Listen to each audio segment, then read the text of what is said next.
اللہ تعالیٰ نے جو مضامین بیان فرمائے اس میں ایک تو افسوسناک بات یہ ہے کہ ہمیں فہم قرآن نہیں ہے. کم از کم قرآن کریم کے مضامین کا پتہ ہونا چاہیے کہ اس میں اللہ نے کس مضمون کا ذکر کیا ہے.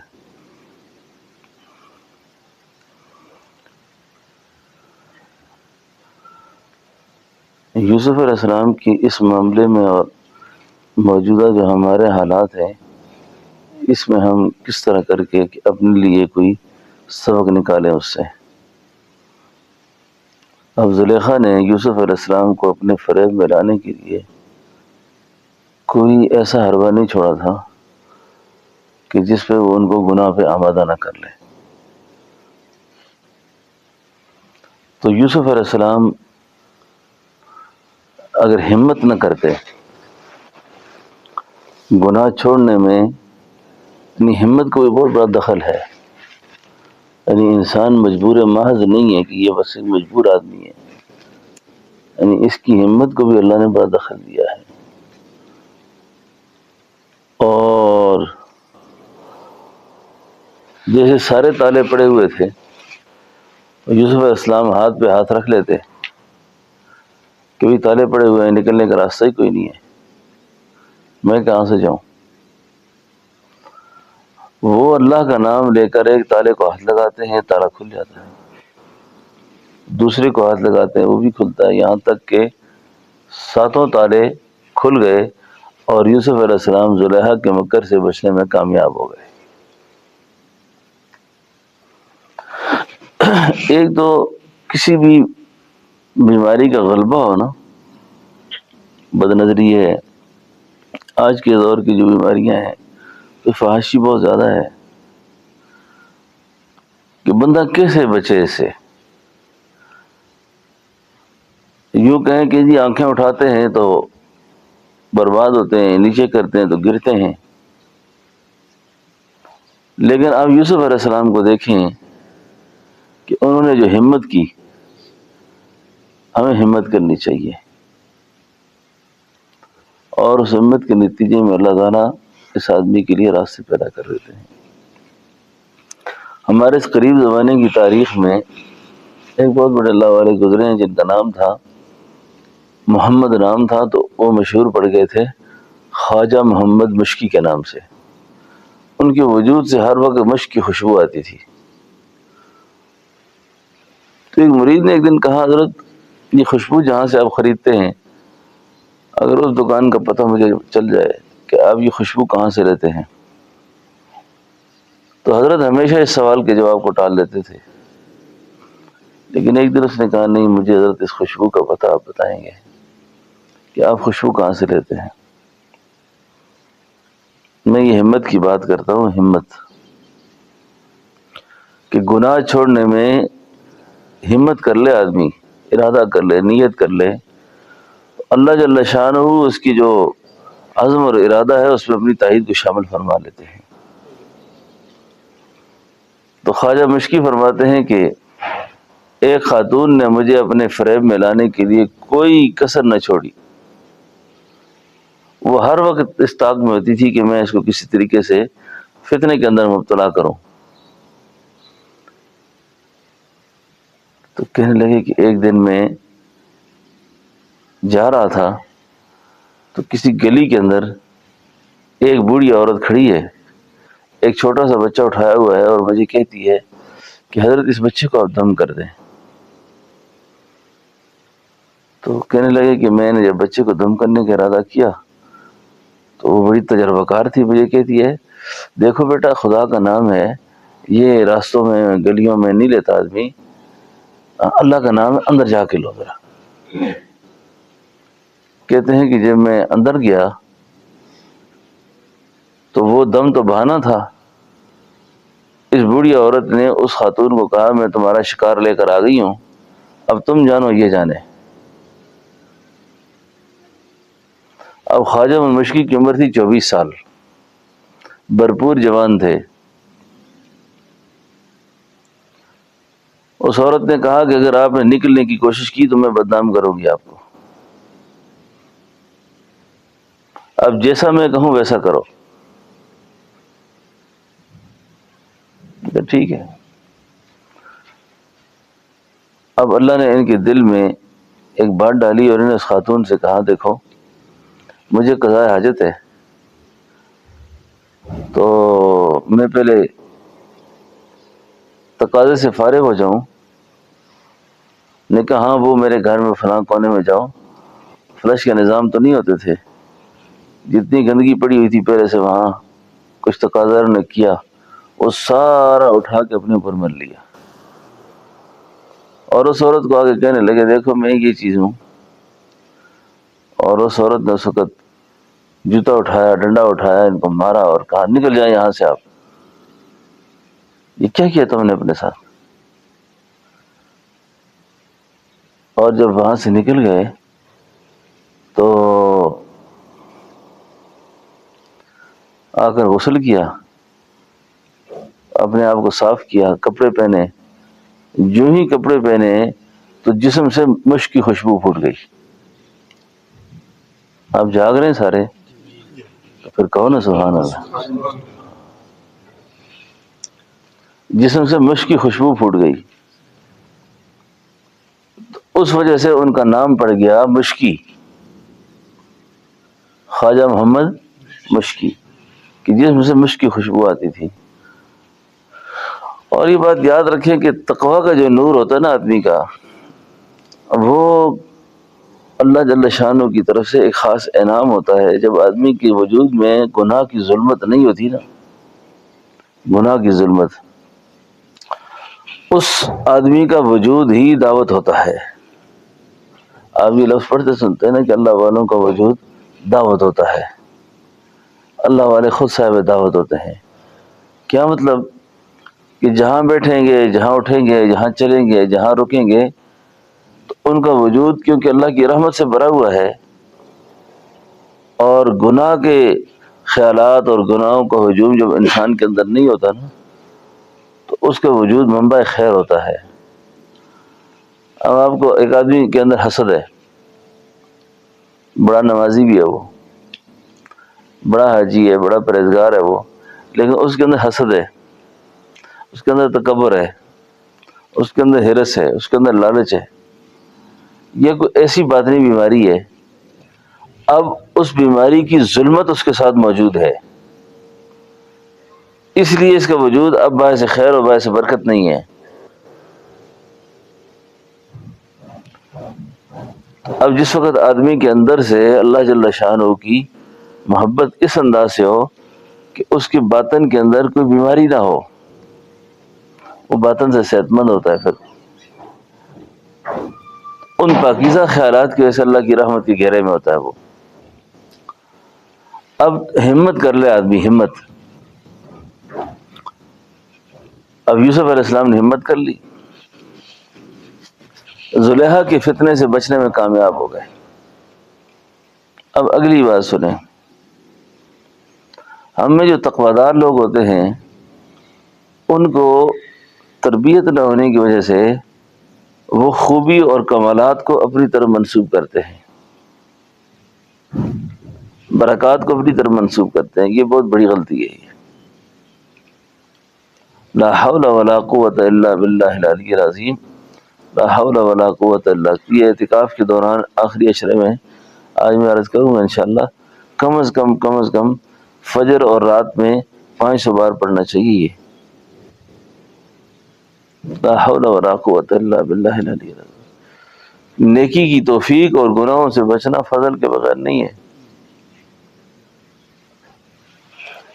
اب یوسف علیہ السلام جب اس کے مکر سے بچ جاتے ہیں نا، مکر سے بچ نکلنے میں جب کامیاب ہو جاتے ہیں، تو اس وقت اس بات کا دعویٰ نہیں کرتے کہ میں خدا کا پیغمبر تھا اس لیے بچ گیا۔ باہر نکل کر کیا کہتے ہیں؟ کہتے ہیں وما ابرئ نفسی ان النفس لامارۃ بالسوء الا ما رحم ربی۔ میں نفس کی برائی سے ہرگز نہ بچ سکتا، ہرگز نہ بچ سکتا اگر مجھ پر اللہ کا رحم نہ ہوتا۔ مجھ پہ اللہ کا، یہ اللہ کے فضل تھے کہ میں زلیخا کے چکر سے بچ گیا، ورنہ گناہ میں پھنسانے کے لیے اس نے کوئی حربہ۔ اور یہ بھی سنیں کہ زلیخا پر یہ ضلالت آئی کیوں؟ زلیخا پر، زلیخا کوئی عام عورت تو نہیں تھی نا، وہ تو مصر کے بادشاہ کی بیوی تھی، عزیز مصر کی بیوی تھی۔ یہ ضلالت اس پہ کیوں آئی؟ اب جیسے لوگ کہتے ہیں کہ یہ زلیخا کی قصے کہانیوں کی کتابوں میں لکھا ہوتا ہے نا کہ شادی ہو گئی تھی اور یہ ہوا تھا وہ ہوا تھا۔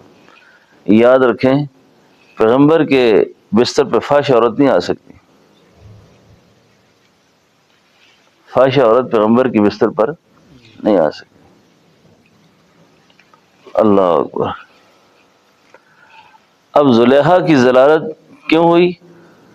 میں اس کے پیچھے ایک بیماری تھی، اس کے پیچھے بیماری تھی بد نظری کی، حسن پرستی کی، بد نگاہی،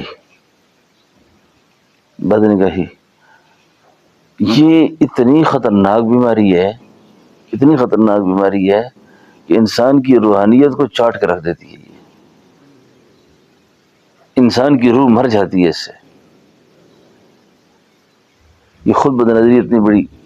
اب عزیز مصر کی بیوی کتنے بڑے فتنے میں مبتلا ہو گئی۔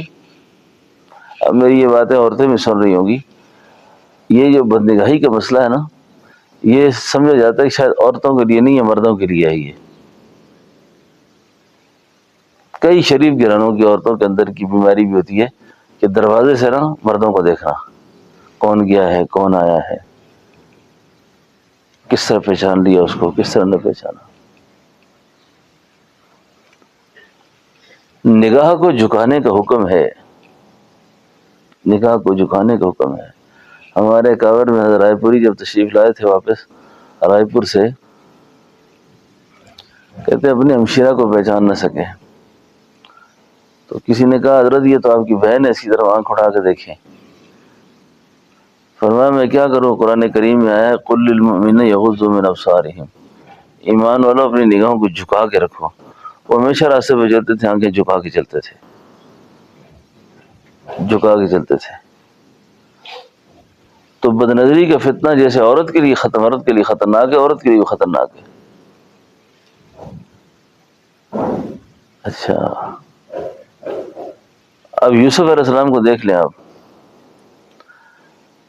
صوفیاء کی کتابوں میں ایسی چیزیں ملتی ہیں اللہ والوں کے حالات میں کہ یوسف علیہ السلام کو اللہ نے جو مصر کا بادشاہ بنایا نا، اس میں جو اور چیزیں جو اپنے بھائیوں سے انہوں نے کی تھی نا، تقوی اور صبر، تو صبر علی المعصیت جو ہے نا، معصیت پہ صبر جو ہے، گناہوں پر صبر، اللہ نے ان کو جو دولت دی نا کہ 7 پردوں سے جب ان کو نکالا گیا تھا اور مصر کی کراڑیاں جو ہیں وہ جن کے لیے مختلف انواع کے پھل دسترخوان پہ لگائے گئے تھے، چھریاں رکھی گئی تھیں، تو وہ یوسف علیہ السلام کو دیکھ رہی تھیں، لیکن یوسف علیہ السلام نے ان کی طرف نہیں دیکھا، ان کی نگاہ جھکی ہوئی تھی۔ اللہ نے ان کی نگاہ کی حفاظت کی برکت سے مصر کا بادشاہ بنایا۔ اب نگاہ ان کی جھکی ہوئی ہے، وہ سیب ہاتھوں میں لیے ہیں، سیب کاٹنے لگی ہیں، سیب تو رہے اپنی جگہ پر، انگلیاں کٹ گئیں۔ قرآن کہتا ہے قلنا حاشا للہ ما ھذا بشرا ان ھذا الا ملک کریم۔ یہ کیا معاملہ دیکھ رہے ہیں ہم، یہ کیا دیکھ رہے ہیں؟ سارا کچھ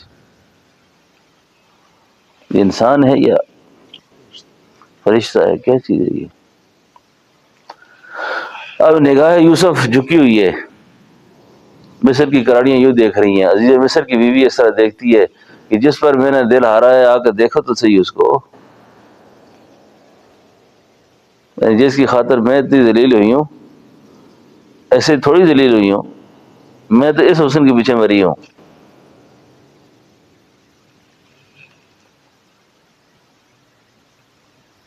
تو ذلیل ہو گئی۔ اب یوسف علیہ السلام کی شان یہ ہے کہ یوسف علیہ السلام کیا فرماتے ہیں کہ وما ابری نفسی، میں نفس کی برائی سے نہ بچ سکتا ہرگز، اگر مجھ پر اللہ کا رحم نہ ہوتا۔ تو اللہ تعالیٰ اگر تقوی کی دولت نصیب فرما دیں تو اپنی اوپر کبھی بھی نہ کیا کریں کہ میں شاید کوئی بڑا نیک آدمی ہوں، کی بھروسہ اشنائی تھا، ڈر لگتا بے پرواہی تھا۔ بے پرواہی سے ڈرنا چاہیے اللہ کی۔ آپ کے پاس جو کچھ ہے آپ کا نہیں ہے، میرے پاس جو کچھ ہے میرا نہیں ہے، مجھے یہاں بٹھا دیا، آپ کو وہاں بٹھا دیا، کسی کو کیا دیا، کسی کو کیا دیا، یہ اس کی اپنی تقسیم ہے ساری، اس لیے کسی چیز پر بھی نہیں کرنا چاہیے۔ تو یوسف علیہ السلام کو اللہ جل شانہ نے مصر کا بادشاہ بنا دیا اور بڑے منصب پہ اللہ نے بٹھایا۔ اللہ اکبر، اللہ کی شان ہے۔ یہ غیب کے علم پہ لوگ بحث کرتے رہتے ہیں نا کہ نبی عالم الغیب ہے کہ نہیں ہے، ولی عالم الغیب ہے کہ نہیں ہے۔ نہ علم غیب ولی کے پاس ہے نہ نبی کے پاس ہے، غیب کا خاصہ کس کا ہے؟ اللہ کا۔ اب دیکھو نا، کنعان کے کنویں کی تہ میں یوسف علیہ السلام پڑے ہیں، نبی کو نہیں پتا، 40 سال گزر گئے، 40 سال گزر گئے نا۔ کنعان کے کنویں کی تہ میں یوسف علیہ السلام پڑھے لیکن باپ کا علم، لیکن اب جس وقت اللہ نے علم دیا نا، علم دیا، تو یوسف علیہ السلام اپنے بھائی بنیامین کو اپنا کرتا دیتے ہیں کہ یہ اپنے ابا جی کو دینا کہ ان کو کہنا اپنی آنکھوں پہ لگائے۔ ابھی کرتا مصر سے نہیں چلا، تو یوسف علیہ السلام جو ہے نا یہاں بیٹھے ہوئے دور اپنی اولاد سے کہتے ہیں، ہمارے حضرت فرمایا کرتے تھے جنے ہو گے تسی میرے نال گپ نہ مارو، آج اگر میرے نال گپ نہ مارو تو میں تو نال ایک گل کراں، آپ اگر میرے ساتھ مذاق نہ کریں تو میں ایک بات کرنے لگا ہوں۔ یعقوب علیہ السلام اپنی اولاد کو جمع کرے کہتے کیا بات کرتے ہیں کہ جی آج مجھے یوسف کی خوشبو آ رہی ہے، آج مجھے یوسف کی خوشبو آ رہی ہے۔ مت تو یاہو بابا 17 مار ہے۔ جب آدمی بوڑھا ہو جاتا ہے نا تو اولاد آگے سے کہتی ہے جی بابے کا سیٹنگ نہیں ہے ٹھیک نا، سیٹنگ آؤٹ ہو گئی ہے، اور یہ کہتا ہے جی کہ بابا جی 40 سال گزر گئے ہیں، اب کدھر گیا یوسف، گیا ختم ہو گیا مار کھپ کے۔ اللہ اکبر۔ اب نہ دے علم تو نہ دے، علم دینے پر آ جائے۔ ہاں جی، مولانا سعدی کا کیا شعر ہے کہ گئے برتار اعلی نشینم، مولانا سعدی فرماتے ہیں نا کہ خبر جب اللہ دینے پر آ جائے نا، 7 آسمانوں سے اوپر کی خبر دے دیتا ہے، تو نہ دینے پہ آئے نا تو پیر پہ مکھی بیٹھی ہوتی ہے تو ولی کو اس کو بھی پتا نہیں ہوتا نا۔ اب پاس پڑے کنعان کے تو کھو میں نہیں پتا، لیکن آج کہتے ہیں کہ مجھے یوسف کی خوشبو آ رہی ہے، ہاں آج مجھے یوسف کی خوشبو آ رہی ہے۔ اللہ اکبر۔ کنعان کے کنویں کی تہ میں پڑے ہوئے یوسف کو پتہ نہیں، لیکن مصر کے تخت پر بیٹھے ہوئے یوسف کی خوشبو باپ یہاں محسوس کرتا ہے۔ اللہ اکبر، اللہ اکبر۔ کیا شان ہے یوسف علیہ السلام کی بھی، اور کیا حکمت ہے اللہ کی بھی۔ اب بھائیوں نے تو اسباب کے درجے میں مار کے یوسف علیہ السلام کو ختم کر دیا تھا، اور بھیڑیا بھی اتنا سیاںا تھا کہ یوسف کو کھا گیا تھا، کرتا چھوڑ گیا تھا۔ بھیڑیا کتنا سیاںا ہے کہ یوسف علیہ السلام کو جب انہوں نے سکیم کی نا تو کہنے لگے جی وہ بھیڑیا کھا گیا ان کو نا، تو خون آلود کرتا لے کے باپ کے پاس آ گئے۔ بھیڑیا اتنا سیاںا سمجھدار آدمی تھا کہ یہ جی ابا جی یہ دیکھ لیں آپ، ہاں اب دیکھنا ہی ہے اور کیا کرنا ہے۔ اللہ اکبر، اولاد کی محبت، اللہ اکبر، اولاد کی محبت۔ مولوی فضیل صاحب نے بھی بیان میں یہ کہا ہے، یہ بات صوفیاء کی کتابوں میں، ایسا قرآن کی اس میں نہیں ہے۔ صوفیاء نے لکھا ہے کہ یہ جو محبت الہی ہے نا، اللہ حسنات الابرار سیئات المقربین جو ہے نا، اپنے مقرب کے دل کے اندر کسی کے اور کی محبت نہیں دیکھتے۔ یہ سلوک کو لوگ مذاق سمجھتے ہیں، پیری مریدی کو گپ سمجھتے ہیں۔ صحیح پیری مریدی گپ نہیں ہے، اچھا یہ روز کا جینا روز کا مرنا ہے، روز جینا ہوگا روز مرنا ہوگا۔ اللہ کا درد سینے میں پالنا کوئی آسان کھیل نہیں ہے۔ ایک تبلیغی ساتھی ہمارے ساتھ ہلکے میں آیا تو کچھ عرصے بعد میں نے اسے پوچھا، وہ کچھ سمجھ میں آئی آپ کو، کیا کرتے ہو؟ مجھے کہتا ہے جی سمجھ آئی ہے نا، پہلے ہر مہینے 3 دن لگاتے تھے، کہتے تھے جی بس پہلے قدم پہ سارے گناہ معاف ہو جائیں گے، 50 کروڑ نیکیوں ثواب ملے گا۔ اب تو مجھے کچھ سمجھ نہیں آ رہی کہ کیا ہو رہا ہے، ہاں؟ اب تو مجھے کچھ سمجھ نہیں آ رہی کہ یہ کیا بن رہا ہے ہمارے ساتھ۔ یہ تو روز کی جنگ ہے نفس کے ساتھ، روز کی مار ہے جنگ کے ساتھ، کیا کریں گے، نجات کیسے ہوگی؟ اب اللہ اپنے پیاروں کے دل میں اتنی بھی غیر کو نہیں چاہتے، اتنا بھی غیر کو۔ اب یعقوب علیہ السلام کی نماز ہے، یوسف علیہ السلام پاس سے گزرتے ہیں، بیٹے کی محبت جوش مارتی ہے، انسان ہے نا۔ اب اللہ فرماتے ہیں میرے سامنے کھڑے ہو کر تمہاری محبتیں کہیں اور ہیں، جا 40 سال کے لیے جدا کر دیا، ایک دن بھی نہیں، پھر 40 سال جدا کر کے رکھا، 40 سال جدائی دی۔ ہمارے کہتے تھے فقیرہ فقیری اچھی لمبی کھجور رہی، فقیرہ فقیری اچھی لمبی کھجور رہی، فقیرہ یہ جو تو فقیری کے پیچھے لگا ہوا ہے نا کہ مجھے خدا ملے خدا ملے خدا ملے، یہ بہت لمبی اونچی کھجور ہے، اور کھجور کا جو پھل ہوتا ہے نا اس کے آخر میں ہوتا ہے۔ فقیرہ فقیری بڑی دور رہی، چڑھ گئے تو اچھی لمبی کھجور رہی، ٹہ گئے تو چکنا چور رہی۔ تو مذاق نہ سمجھ اس کو، اللہ کی محبت کا راستہ، اللہ کو پانے کا راستہ۔ تو بہرحال یعقوب علیہ السلام اور یوسف علیہ السلام کا یہ قصہ بڑا زبردست قصوں میں سے ایک قصہ ہے۔ اور بھائیوں کی ملاقات کیسے ہوتی ہے، یوسف علیہ السلام اپنے حقیقی بھائی کو روکتے کیسے ہیں، اور پھر ان بھائیوں کی جو مکاریاں ہیں، یہ دربار یوسف میں کھڑے ہو کر کس طرح کہتے ہیں جی کہ جی آپ بنیامین کو بھی آپ روک رہے، ہمارا ایک بھائی ہوتا تھا جس کا نام یوسف تھا، اس طرح اس کو بھیڑیا کھا گیا تھا۔ اب چٹا کوڑ جس کو کہتے ہیں نا، سپین دروغ، سفید کوڑ، اب ہمارا ایک بھائی ہوتا تھا یوسف اس کا نام تھا، اس طرح اس کو بھیڑیا کھا گیا ہے، اب ہمارے ابا جی رو رہے ہیں بہت زیادہ، اگر اب بنیامین سے بہت زیادہ محبت ہے، اگر یہ بھی نہ گیا تو ابا جی اور روئیں گے۔ اب یوسف ادھر سے ہنس رہے، سارا یہ میرے ساتھ گیم کر رہے، یہ ہائے ہائے اے اللہ، اس کی اپنی شان ہے۔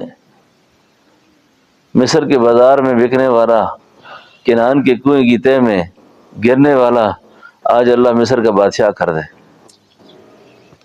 مصر کا قیدی مصر کا بادشاہ کر دے۔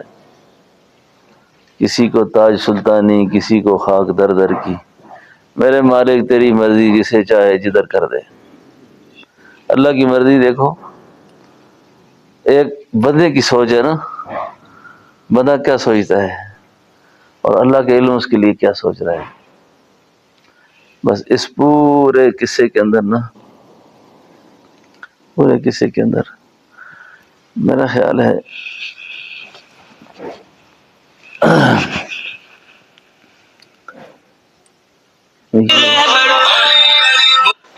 یہ شاید یہ بیان ہمارے حضرت صاحب رحمۃ اللہ علیہ کا ہمارے یہیں کا بیان ہے، ان کی ریکارڈنگ مجھ سے بہت زیادہ ضائع ہو گئی، بس خدا کی شان ہے کہ 400 سے زیادہ کلپ تھے میرے پاس۔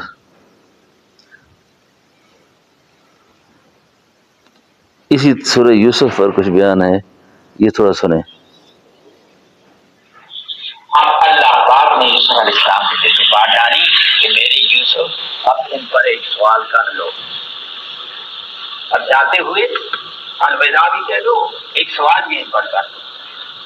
یوسف علیہ السلام نے تخت پر سے بنیامین ان کے ساتھ بیٹھے ہوئے ہیں اور 10 بھائی سامنے کھڑے ہیں، اونٹ لادے ہوئے ہیں، اب کاروان رواں ہو رہا ہے۔ یوسف علیہ السلام نے فرمایا تخت پر سے، اعلیٰ ما فعلتم بیوسف واخیہ اذ انتم جاہلون۔ ما فعلتم بیوسف واخیہ، آپ نے یوسف کے ساتھ اور اس کے چھوٹے بھائی کے ساتھ کیا سلوک کیا تھا، کچھ تمہیں یاد ہے؟ حیران ہو گئے بھائی، وہ سلوک تو ہم نے شام میں کیا تھا، یہ مصر کی طرف سے آواز آ رہی ہے۔ پسینہ آیا، گھبرائے، ایک دوسرے کو دیکھا۔ یوسف علیہ السلام نے طاقت سے اللہ کی اجازت سے، اب اللہ پاک کی طرف سے اجازت آ گئی کہ تعارف کرا لو، اب تعارف کرا لو، اب بتا دو کہ میں یوسف پانا ما فعلتم بیوسف واخیہ اذ انتم جاہلون، تم نے کیا سلوک کیا تھا، کیا معاملہ کیا تھا یوسف کے ساتھ اور اس کے چھوٹے بھائی کے ساتھ جب تم نادان تھے، جاہل تھے، ناسمجھ۔ ایک دوسرے کی طرف دیکھا، بھائیوں نے دیکھا اور سب نے مل کر کہا قالوا اِنَّكَ لَأَنْتَ یوسف، یک زباں ہو کر سب نے کہا کیا آپ ہی تو یوسف نہیں ہے؟ اِنَّكَ لَأَنْتَ یوسف، آپ ہی تو یوسف نہیں۔ بس اب اللہ کی طرف سے اجازت ہو گئی، کوئی اظہار کر دو، اب بتا دو کہ میں یوسف۔ قال انا یوسف وہذا اخی، ہاں میں واقعی یوسف ہوں اور یہ میرا چھوٹا بھائی۔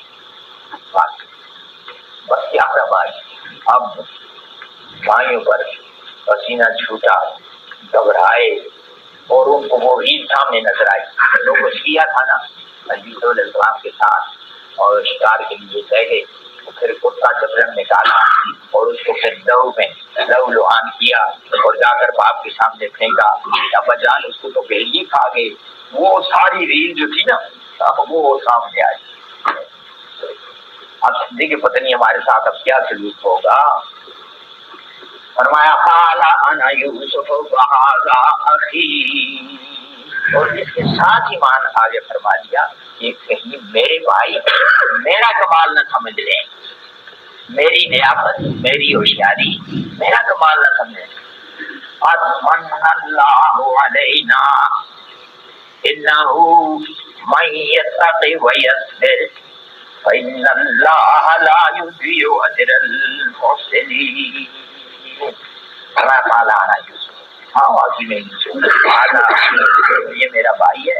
قد من اللہ علینا، تحقیق ہمارے اللہ نے ہم پر احسان کیا ہے، یہ اللہ کا کرم ہے کہ ہم دونوں کو تخت نشین کیا ہے اور آپ کو تخت کے سامنے بحیثیت سائل کھڑا کیا ہے، یہ اللہ کا احسان ہے، میرا کمال۔ اور اس کے نتیجہ میں بے شک جس نے تقویٰ کیا بات تقویٰ سے آئی۔ تو یہ جو کچھ میرے بھائیو آپ دیکھ رہے ہو، میں تخت نشین ہوں، تخت پر بیٹھا ہوں، حکومت مصر میرے ہاتھ میں اللہ نے دی ہے، حکومت کے خزانے میرے ہاتھ میں دیے ہیں، یہ میرے اللہ کا احسان ہے۔ اور تقویٰ کی وَيَصْبِرْ، اور صبر کیا، دو چیزوں کا ذکر آیا، تقویٰ اور صبر۔ مسائل پر جس نے صبر کیا، اللہ رب العزت دنیا ہی میں، آخرت میں تو خود اس کی جزا آخرت کی ہے نا، دنیا ہی میں اللہ رب العزت تقوی کا اور صبر کا بدلہ عطا فرماتا ہے۔ تو تقوی کی بات، تو غرض کر رہا تھا کہ تقوی بنیاد ہے. دوسرے مقام پر فرمایا وَمَن يَتَّقِ اللَّهَ يَجْعَل لَّهُ مَخْرَجًا وَيَرْزُقْهُ مِنْ حَيْثُ لَا يَحْتَسِبُ.